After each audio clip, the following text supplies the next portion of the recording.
आज भेंडी रे गोटे एकदम सहज और स्वादिष्ट रेसिपी बनैबी जहाँ आपण मात्र 10 मिनिट भितर प्रस्तुत करें। जदि आपण भेंडीर से गोटे प्रकार तरकारी कि भजा खाई खाई बोर हो गले ताहले भेंडी को थरे एमती प्रस्तुत करंतु, देखिबे समस्त को बहुत पसंद आसिबो। नमस्कार, ट्विंकल किचन को आपण मानकु स्वागत। भेंडीर यही रेसिपी पाई मैं किसी भेंडी नहीं, भेंडीर क्वांटिटी आपण हिसाब रे कम बेसी करें। भेंडी किणला बेले भेंडीर पछपड़ मुंड को एमती भांगिकी देखिए, जदि ए भांगी जाउथिबो ताले भेंडी कसी आ फ्रेश अच्छी। मुझे भेंडी को गोटा भल से धोइला परे गोटे सफा कपड़ा रे पोछिकी नहीं जाइछि। एहा द्वारा भेंडी काटिला बेले नालुआ हबनी। एबे हमें भेंडी को काटिबा। प्रथम हमें भेंडीर ऊपर पट मुंड आ तल पट मुंड को काटिकी बाहर करदबा। तापर भेंडी को एमती काटिबे जेमती भेंडीर गोटे पट साइड जॉइंट रहिबो। मुझे सब भेंडी को काटिकी नहीं जाइछि। एबे हमें भेंडी भितर पूर दबा पई गोटे मसला बनैबा। सेते मुझे गोटे प्लेट रे 1/3 टेबल स्पून हलदी गुंड पकईछि।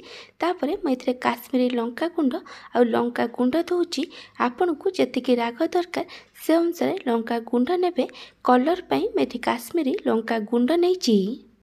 काश्मीरी लंका गुंड ये ऑप्शनल अच्छी। तापर मुझे गोटे छोट चामच जीरा धनिया गुंड, गोटे छोट चामच चिकेन मसला, अधा छोट चामच गरम मसला और गोटे छोट चामच आमचूर पाउडर पकईछि। आमचूर पाउडर जगह आपड़ चाट मसला पकई पारे। तापर मुझे स्वाद अनुसार लुण और 2 छोट चामच अदा रसुण पेस्ट देइछि। तापर मुझे किछि सोरिष तेल देइछि। चिकेन मसला जगह आपड़ किसी भी सब्जी मसला नहीं पारे।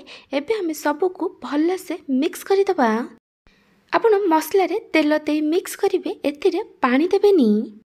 सबको भल से मिक्स कला परे आमे भेंडी भितर ए मसला को देदबा। मसलार क्वांटिटी आपण हिसाब रे कम बेसी करें। आपण एथिरे अत्यधिक मसला देबेनी, नहले भेंडी भाजी हला बेले मसला बाहर को बाहरी जिवो। एमती भावे आमे सब भेंडी भितर मसला को देदबा। मु आपन को गोटे छोट रिक्वेस्ट करुची, जदि आपन को एही रेसिपी भल लागिबो ताले को लाइक करिवे, आपन को सांग मानक सहित शेयर करिवे। जदि एपर्यंत मो चैनल को सब्सक्राइब करि नाहंती ताले सब्सक्राइब करबा को जमार भूलिबेनी। पाखर था बेल आइकन ने ऑल नोटिफिकेशन ने क्लिक करिवे। एहा द्वारा मो जो वीडियो आसीबो आपन प्रथमे देखि परिबे। जदि फेसबुक ए देखुचंती ताले फॉलो करबा को जमार भूलिबेनी। मेटी सब भेंडी भितर मसला को दे देइछि। एबे हमें भेंडी को भाजिबा। भेंडी को भाजिबा पई मेटी गोटे पैन ने किछि तेल दे गरम होबा को रखिथिली। तेल भल भाबे गरम होला परे मुझे गोटे छोट चामच सोरिष देइछि। सोरिष भल से फुटी गला परे आमे गोटे गोटे करी भेंडी को पैन ने देदबा। भेंडीर जो पट साइड रे आपण मसला देइछंती ताको तळ पटु को रखिबे। आपण पैन ने जेतिकिटा भेंडी जगह हम सेतिकिटा भेंडी देवे। भेंडी को प्रथमे मीडियम टू हाई फ्लेम रे 2 ରୁ 3 मिनिट पर्यंत फ्राए करिबा। 2 ରୁ 3 मिनिट पर आम भेंडी को धीरे धीरे कि लेउटै दबा। आपण एही रेसिपी को कौ जगार देखुचंती कमेंट सेक्शन में जणिबे। सबु भेंडी को लेउटेला परे एबे हमें को कवर करी लो फ्लेम रे 5 ରୁ 6 मिनिट पर्यंत कुक करिबा। 5 ରୁ 6 मिनिट पर मुझे घोड़नी काढ़ी देइछि। एबे हम भेंडी को आउ थरे लेउटै दबा।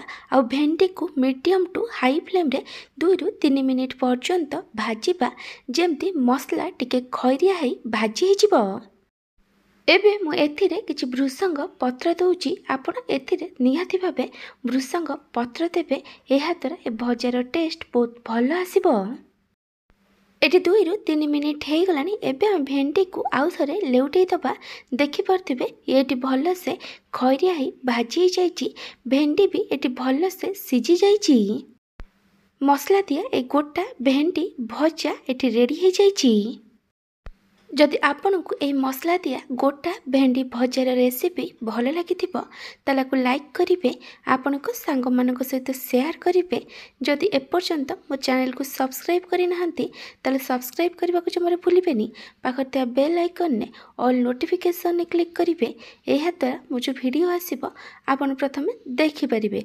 जदि फेसबुक रे देखुचंती ताले फॉलो करबा को जमारे भूलिबेनी। Thank you for watching.